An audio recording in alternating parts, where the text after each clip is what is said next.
এদিকে রাজবাড়ীতে সরকারি সেবা কেন্দ্রগুলোতে স্বস্তি নেই রোগীদের।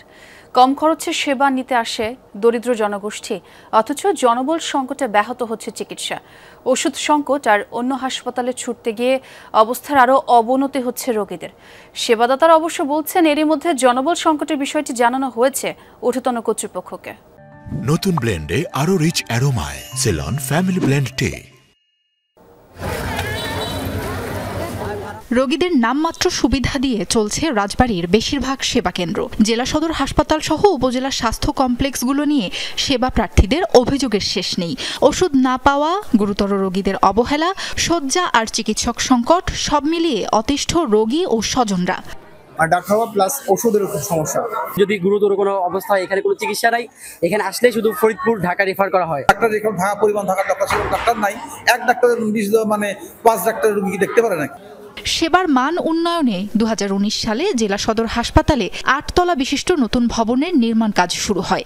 100 শয্যা থেকে 250 শয্যায় উন্নীত হবে হাসপাতালটি। কয়েক দফায় মেয়াদ বাড়লেও শেষ হয়নি কাজ। 43 জন চিকিৎসকের পদ থাকলেও নিযুক্ত আছেন 20 জন। অন্যান্য সব পদেও জনবল অর্ধেক। আমি এর আগে অনেক 2-4 বার আসছি, ডাক্তার নাই। কালকে আইছিলাম, ফেরত গেছি, ডাক্তার পাইনি। আজকে আসছে। এখানে হচ্ছে আপনার আলতা বাইরে থেকে করা লাগে, এখানে আলতার কোনো ব্যবস্থা নেই। হাসপাতাল কর্তৃপক্ষ বলছে অস্ত্রোপচার, আল্ট্রাসাউন্ড, ডিজিটাল এক্স-রে সহ সব ধরনের ব্যবস্থা থাকলেও এসব মেশিন অপারেটরের জন্য নেই যথেষ্ট জনবল। আউটডোর ইনডোরে রোগীর চাপ সামাল দিতে হিমশিম অবস্থা। আউটডোরে 1500 থেকে 1600 টিকিট বিক্রি হয়, নতুন টিকিট বিক্রি করি। এর পাশাপাশি আমাদের পুরাতন টিকিটেও কিছু রোগী চিকিৎসা নেন।